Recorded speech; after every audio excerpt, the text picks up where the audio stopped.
우리 아버지 하나님과 주 예수 그리스도로부터 오는 은혜와 평강이 교회 여러분들과 있다시기를 바랍니다.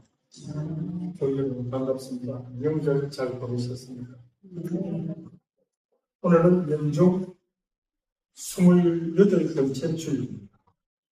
이제 한 달간씩 하면은 연중주간 연중 다 지납니다. 복음서를 중심으로 우리 모두 하나님께 감사합시다 라는 제목으로 말씀을 나누려 합니다. 저에게 들려진 하나님의 말씀이 교회 여러분들에게도 들려지기를 바랍니다. 오늘 설교의 힘은 이것입니다. 우리 노래로 한번 해볼까요? 어떻게 합니까? 우리 주 하나님께 감사합시다. 마땅한 일입니다. 이게 오늘 설교의 핵심입니다. 누가복음서는 예수님께서 예루살렘으로 올라가는 길이라고 복음서를 읽어보면 계속 네 군데서 계속 이야기하고 있습니다. 오늘 17장 11절은 세 번째로 이야기하고 있습니다. 오늘 그러면 예수님께서 예루살렘으로 가시는 길에 사마리아와 갈릴리 사이를 지나가게 되어 있습니다. 예수님께서는 예루살렘으로 가시는 길 요단강 계곡 쪽으로 사마리아와 갈릴리 그 사이에 난 길을 따라가시던 길에 어떤 마을에 이르렀을 때에 뜻밖의 만남을 하고 있습니다. 나병 환자의 사람이 그분 예수님께 마주 왔습니다. 하나님으로부터 천벌을 받아 그런 끔찍한 병을 얻었다고 생각하고 율법에 따라 피부에 죄가 새겨진 존재들이다. 그런 취급을 받았습니다. 그래서 사회적으로 버림받고 사람들로부터 가까이 해서는 안 될 불길한 일들로 알려졌습니다. 나병은 그 당시에 온몸이 썩어 들어가고 부패하면서 그 병에 걸린 사람은 그 지역사회나 공동체의 구성으로서 철저하게 격리되고 배제되어야만 했던 존재입니다. 우리나라도 몇십 년 전에는 통일에도 다 이제 좀 따로 있었습니다. 시민들은 그건 잘 가지도 않았습니다. 그 당시에 나병 환자에 대해서 있죠. 오늘날 우리가 진정으로 그들의 삶을 이해하려고 단어에 보면 매달리기 어려웁니다. 현재 우리는 질병에 대해 바른 개념을 이제 가지고 있습니다. 특별히 피부병이 우리를 괴롭히고 다른 사람이 보기에 다소 혐오감을 일으킨다 하지만 그렇게 놀랄 만한 일이 아닙니다. 그런 사람을 만나게 될 때 내심 좀 불편하죠. 네. 그렇다 하더라도 바깥으로 표현 안 합니다. 이미 우리는 알고 있기 때문에 그 병의 정석. 그렇게 해서 또 이제 안 되는 시대를 이제 우리는 이미 살고 있습니다. 성경에는 당시 나병과 같은 악성 피부병에 걸렸을 때에 이를 일상생활 안에서 어떻게 다루었는지를 레위기 13장 45절은 정확하게 기록해주고 있습니다. 예를 들어 누구든 그런 경우 감염자를 사제에게 가서 데리고 가려야 하고 사제가 이를 보고 증상을 진단하며 이것이 부정한이나 정결한 이로 선언을 하거나 그 선언 여부에 따라서 격리도 결정이 됩니다. 이에 따라 악성 피부병에 걸린 병자는 있죠. 그 당시에 옷을 찢고 머리를 풉니다.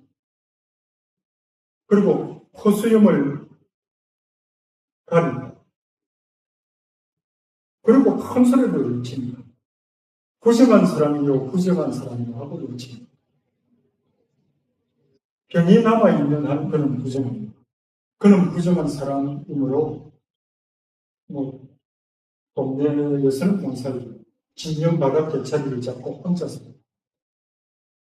한마디로 나병에 걸린 일은 살았어도 죽은 사람이었습니다.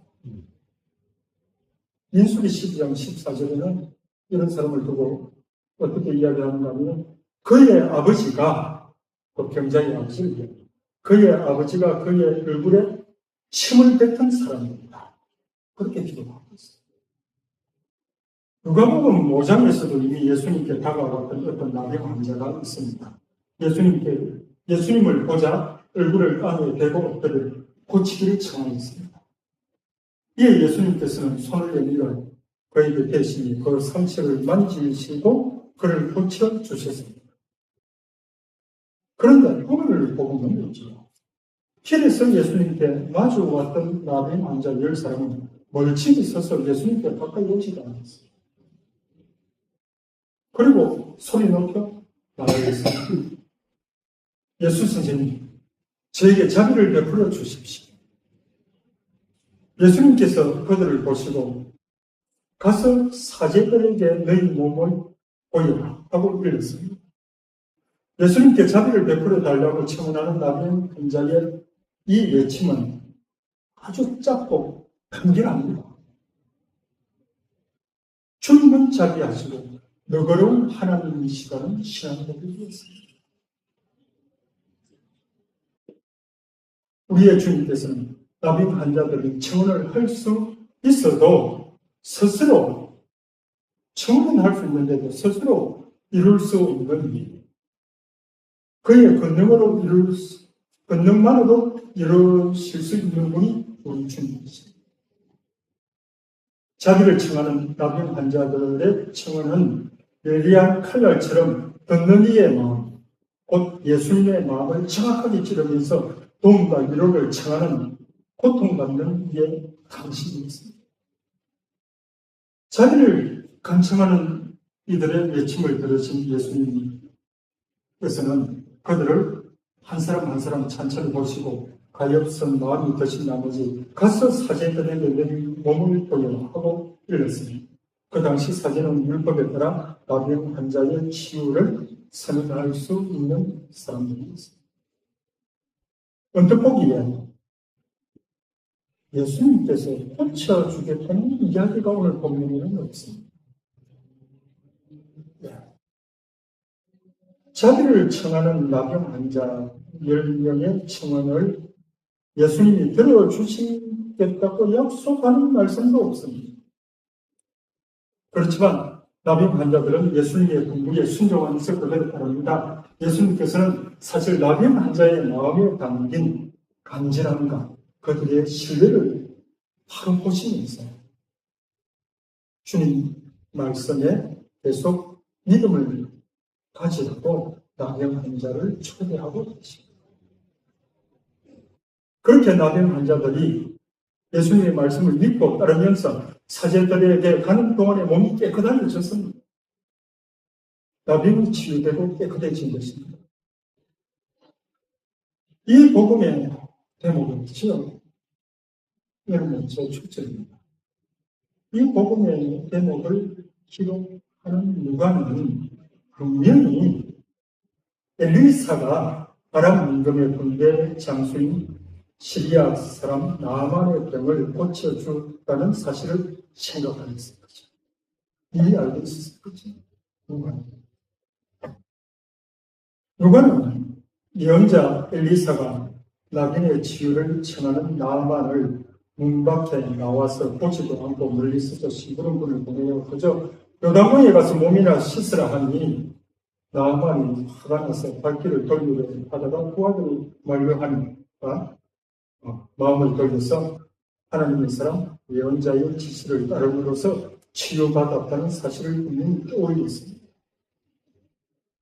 예수님을 만난 나병 환자들과 나만의 공통점은 치유를 바라는 간절한 열망입니다. 내다보지도 않는 엘리사처럼 예수님께서도 나병 환자들을 만나 그들을 어루만져 주시거나 위로의 말 한마디 없었습니다. 이 병이 치유되었으니 벌써 일어나 가거라 그런 말씀도 없었습니다. 주님을 향한 믿음을 그대로 유지하면서 그저 치유를 선언할 수 있는 사제들에게 가서 몸을 보이라는 말씀을 듣고 나병 환자들이 처음에 실망했을 수 있습니다. 왜냐? 복음서 다른 대목이 이것보다 못한 병도 가서 나한테 그때 만지고 참 여기서 우리가 생각해 볼 수 있는 것은 믿음은 참으로 신비입니다. 우리는 어떤 믿음이 수행되는 과정에서 그 믿음의 질이나 척도 크기를 감히 판단하거나 측량할 수 없습니다. 물론 다른 사람 믿음도 그렇지 우리가 측량을 못합니다. 또한 우리 자신의 믿음조차도 판단하거나 측량할 수 없습니다. 사도 바울은 말합니다. 고린도후서에서 자기 믿음 안에 살고 있는지 스스로 따져보십시오. 스스로 시험해 보십시오. 하면서 그리스도의 제자들인 우리에게 믿음이라는 것이 있는지 없는지 자신의 믿음을 따져보고 자기 마음을 살펴보라 합니다. 주 예수 그리스도를 향한 우리의 믿음은 은총으로 우리에게 주어졌습니다. 우리의 힘이 아니죠. 은총으로 받은 믿음을 우리가 지켜나가고 발견하고 세신하고 다져가면서 실로 우리 안에 이 믿음이 신비로 나옵니다. 그리고 오늘 복음 마지막 구절에서 이 믿음이 너를 구원하였다. 예수님께서 말씀하신 대로 믿음만이 우리를 구하고 살린다는 사실을 잊지 마십시오. 오늘 복음이 그들이 몸이 깨끗하여졌다는 이 대목에서 있죠. 사실 끝날 수도 있습니다. 그런데 보니까 이야기는 계속 이어집니다. 그들 10명의 나병 환자들 가운데 한 사람은 같이 치유를 받은 9명과 달리 신체의 병이 나은 것을 보고 큰 소리로 하나님을 찬양하며 돌아갔습니다. 예수님의 발 앞에 엎드려 감사를 드렸습니다. 그는 사마리아인이었습니다. 당시 사마리아인은 유다인들로부터 이단 취급을 받고 그 민족들로부터 갈라져 나간 못된 자들이었습니다. 그렇죠? 그들에게는 그렇된 것이니 불법 집단이 마치 이상한 이방인, 외국인처럼 명시를 받았습니다. 같이 하기에는 너무나 먼 사마리아인이 유다인 예수님께 믿음을 두고 자기 몸이 깨끗해진 것을 보고 돌아와 예수님 발 앞에 엎드려 예수님께 감사를 드렸습니다. 그는 예수님 안에 계시는 하나님의 영광의 현존을 보았습니다. 예수님의 안에 계시는 하나님의 무게를 깨닫고 하나님 앞에 인간이 늘 그러하듯이 예수님 발 앞에 몸을 던져 납작을 엎드려 땅에 얼굴을 대고 큰 소리로 감사의 찬미를 드렸습니다. 이런 모습으로 이 사마리아인은 자신을 깨끗하게 해주신 분에 대한 믿음이 자신을 구원하였음을 고백합니다.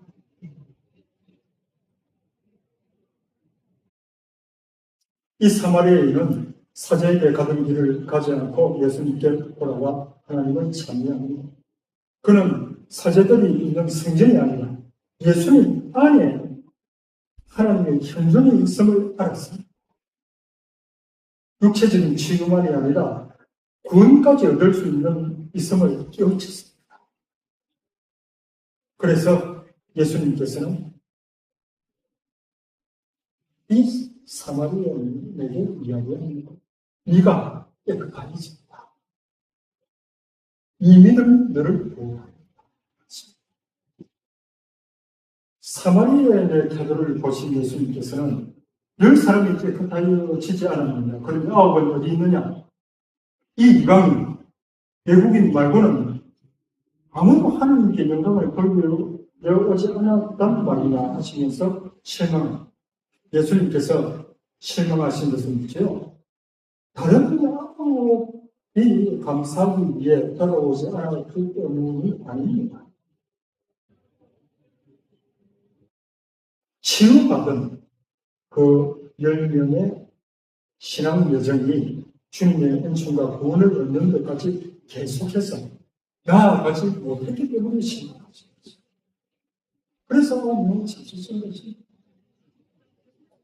그저 육체적인 치유에 멈춰버렸기 때문에 실망하는 거예요. 다른 9은 병만 고쳤습니다. 구원을 받지는 못했습니다. 예수님은 사마리아인에게만 이 믿음이 너를 구원하셨습니다. 이 점은 대충 보아놓은 것은 아닙니다. 이 중요합니다. 육체적인 질병에서 벗어나고 낫게 되면 죽지 않고 살아있는 것은 있죠. 분명 죽음에 대한 생명의 승리입니다. 하나님께서도 이를 기뻐하십니다. 그렇지만 육체적인 치유를 넘어서 몸과 정신과 영이 하나가 되고, 그래서 온전한 인격적 치유를 얻으며 구원을 얻는 것은 전혀 다른 차원의 이야기입니다. 우리 그리스도인들은 치유나 기적 앞에서 세심하게 주의를 기울여야만 합니다. 꼭 그리스도인이 아니더라도 그렇죠. 누구나 치유를 얻기도 합니다. 그러한 치유가 기적을 통하여 하나님 나라의 자녀가 되고 예수님의 제자가 되어 구원을 얻는 그리스도인들도 있습니다. 그리스도인의 육체적인 치유가 통합적인 전체 인간의 치유, 곧 영적인 치유까지도 있는 진정한 원인에서 천민의 치유가 되도록 해야만 합니다. 이제 말씀을 묻겠습니다. 오늘 본문에서도 하나님 나라에 들어가 자리를 차지하는 이는 한 사람뿐입니다. 소위 정통신앙을 고백하는 사람이 아닙니다. 하나님의 백성이라고 여기지 않는 그 너머에서 멸치가 않는 사마리아 사람. 10명 중 1명 사마리아인만 돌아와 예수님께 감사를 드렸습니다. 이 사마리아인은 자신이 치유를 받은 일이 예수님에게서 나왔다는 사실을 깨달았습니다. 이 일은 선한 일입니다. 선한 일이 다른 사람에게서 타인에게서 온다는 것을 의식했습니다. 우리도 꼭 알아야 합니다.